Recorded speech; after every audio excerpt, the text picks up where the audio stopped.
सर्वमङ्गलमाङ्गल्ये शिवे सर्वार्थसाधिके शरण्ये त्र्यंबके गौरी नारायणी नमोस्तुते। तो आप सभी को सबसे पहले नवरात्रि की ढेरों ढेरों शुभकामनाएं। श्राद्धीय नवरात्रि का आज है पहला दिन और आज लकीली मेरे को टाइम मिला क्योंकि हमें मिल गई थी छुट्टी। तो शुभ मुहूर्त था सुबह 6:30 से 8 के बीच में घट स्थापना वाला यानी कलश स्थापना का। तो वो सारी पूजा पाठ करके मुझे लगा मैं आप सबको हैप्पी नवरात्रि की बधाइयाँ दे दूँ। तो ये मेरी माता रानी हमारे मंदिर पे स्थापित हैं। तो दिन की शुरुआत होती है एज़ यूजुअल हमेशा की तरह अपना मॉर्निंग रूटीन, जहाँ पर मैं डेली ही भगवान के साथ खुद को अलाइन करने की कोशिश करती हूँ। महादेव के चरणों में खुद को पूर्ण भावना के साथ समर्पित करती हूँ।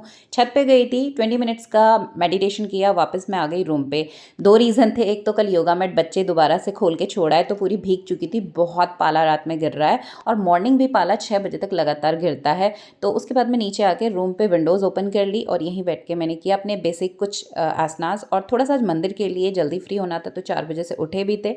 और यहाँ पर ये फेस योगा हमने करा। आज मैं स्पेशली इस पार्ट को ले ली थी जहाँ पर हम अपने फोरहेड पे हल्का सा स्ट्रेच करेंगे, सेंटर टू बैक साइड की तरफ में, आईब्रो के ऊपर हल्के से पुश करते हुए फ्रंट टू बैक की तरफ में हम मूव करेंगे। फिर जो हमारे एयर पॉइंट होते हैं ना, अपनी इंडेक्स फिंगर और मिडल फिंगर की हेल्प से आगे और पीछे की तरफ दोनों तरफ उसे रब करेंगे और एयर्स को अच्छे से तीनों पॉइंट पे बाहर की तरफ से हम पॉइंट करते हुए उसके बाद पुश करते हुए एंड देन एंटी क्लॉकवाइज और क्लॉकवाइज हम रोटेट करेंगे, क्योंकि मैक्सिमम हमारे जो पॉइंट्स हैं ना वो एयर के पास में होते हैं।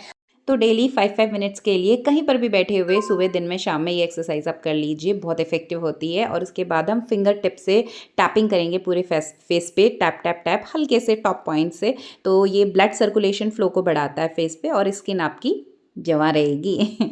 तो फिलहाल यहाँ पर ये कंप्लीट करने के बाद हम चलेंगे अपने बाकी रूटीन के कामों के लिए। तो फाइनल हमारा होता है भगवान को याद करते हुए, पॉजिटिव एनर्जी को फील करते हुए and by producing, bye rubbing the hands and producing that positive energy and applying on my body, ये मान के कि हाँ भगवान का सुरक्षा कवच हमेशा मेरे चारों तरफ है और मेरे साथ है।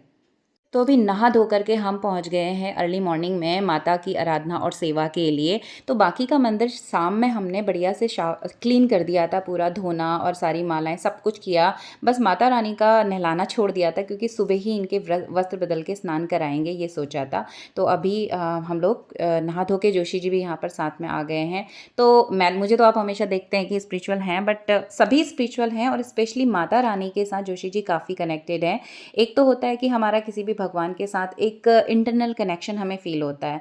और जो दुर्गा माता हैं यानी भगवती हमारी कुल देवी भी हैं, कुल देवता और कुल देवी होते हैं ना, तो हमारी जो कुल देवी हैं वो भी माता भगवती हैं। तो हमारे मंदिर पे भी प्राण प्रतिष्ठित करके मेन मंदिर माता रानी को ही समर्पित है और जहाँ माता रानी विराजती हैं उनके साथ और कोई देवी देवता को नहीं रखा जाता है, सिर्फ और सिर्फ शिव का शिवलिंग और शिव भगवान को और क्या बोलते हैं हनुमान जी को नीचे, थोड़ा सा उनसे नीचे रखा जाता है। ऐसा पंडित जी ने हमें बताया था जब प्राण प्रतिष्ठित इस मूर्ति को हमने करवाया था। तो पूरे तरीकों से माता रानी की सेवा और पूजा की जाती है। जब भी आप किसी मूर्ति को प्राण प्रतिष्ठित करते हैं तो पूरे नियम आपको फिर मानने होते हैं। तो यहाँ पर माता का वस्त्र नहलाना धुलाना बढ़िया से माता रानी को हम कर लेते हैं यहाँ पर तैयार। तो ये लाल रंग के वस्त्र में प्लेन, इस बार मुझे ना कुछ रॉयल लुक चाहिए था तो मैं स्टार्स वाला हमेशा लाती हूँ, इस बार मैं नहीं लाई। ये रेड कलर का गोल्डन इस पे पट्टी है, बिल्कुल ना सिल्क फैब्रिक और बहुत सुंदर प्रिटी सा सिंपल रॉयल लुक का ये लहंगा माता के लिए लग रहा था। और ये माता का श्रृंगार, 16 श्रृंगार पूरे मैं माता के लाई और जितना हो सकता था माता का वो हमने उन्हें आलता यानी नेल पेंट, माला सब कुछ लगा के, बिंदी लगा के करा रेडी। और फाइनली मेरी माता रानी हो गई तैयार। तो दुपट्टा सर से गिर रहा था तो जोशी जी बोले यहाँ पर पिन को टक कर दो, लेकिन मुझे ना पूरा ये लहराता हुआ इस तरीके से अच्छा लगता है, माता का शेर भी दिखना चाहिए। तो सुंदर मेरी माता। तो मैं इस तरीके से पिन अप कर दी। तो सामने ऊपर पे मैंने टेप लगा के दुपट्टे को टक किया और वापस से माता रानी को विराजित किया उनके आसन पे और ये हमारी माता रानी हो गई हैं तैयार।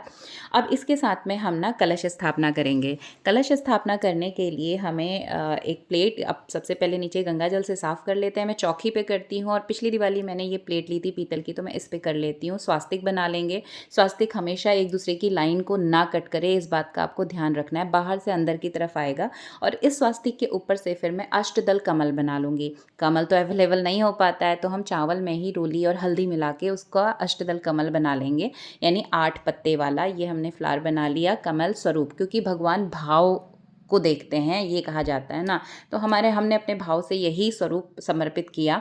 अब इसमें साफ जल धो करके उसको साफ जल और गंगा जल डाल करके हमने उसके नेक पॉइंट पे रोली बांध देनी है और ये स्वास्तिक इस पे हम बना लेंगे, क्योंकि ये जो कलश है ना माता स्वरूप माना जाता है और कलश में सारे देवी देवताओं का वास होता है, ये कहा जाता है।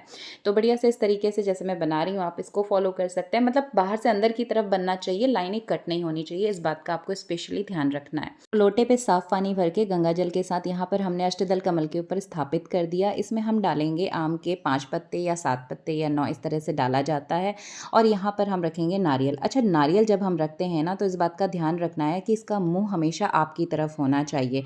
और कई लोग खड़े रखते हैं, वो गलत तरीका है, नहीं रखा जाता। ये कि मंत्र श्लोक मैं यहाँ पर दे रही हूँ, पंडित जी ने मुझे बताया था कि अगर ऊपर की तरफ मुंह होगा तो रोग में वृद्धि होगी, नीचे की तरफ होगा तो आपके शत्रु बढ़ेंगे, धन का नाश होगा, पूरब की तरफ होगा तो आपके धन में अशांति आएगी, रुकेगा ही नहीं, धन आपके पास आएगा भी नहीं। और जब धन आप मुंह आप अपनी तरफ करके रखते हैं तो आपके घर में सुख, समृद्धि, शांति, सुरक्षा सब कुछ आता है, माता की कृपा मिलती है। तो इसी तरह से इसको रखा जाता है। तो तब से पहले मैं भी खड़े करती थी, लेकिन पिछले 3-4 साल पहले जब पंडित जी ने मुझे ये चीज़ें बताई तो तब से मैं ऐसे ही रखती हूँ। तो मैं आपके साथ भी ये शेयर कर रही हूँ कि आप भी ये गलती मत करिएगा। उसके बाद गुड़हल का फूल माता को पसंद होता है, स्पेशली माँ शैलपुत्री को बहुत पसंद होता है। आज फर्स्ट नवरात्रे उन्हीं का होता है, तो आप सिंपली पूजा के बाद ज़रूर से 21 बार ओम शैलपुत्री देव्याय नमः इस मंत्र का जाप जरूर करिएगा, सुबह नहीं तो शाम में। और इसके बाद यहाँ पर जोशी जी भी आ गए। हमने कर ली पूजा, हमने दुर्गा चालीसा और जनरली जो मेरी पूजा पाठ रहती है वो नियम फॉलो कर रहे हैं। और उसके बाद हम कर लेंगे आरती, क्योंकि इसके बाद जल्दी से ऑफिस निकलना है।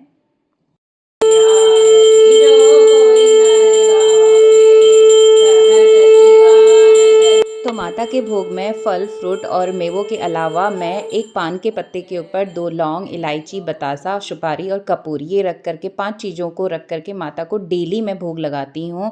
और आप भी ज़रूर करिएगा, क्योंकि माता को ये भोग पसंद है।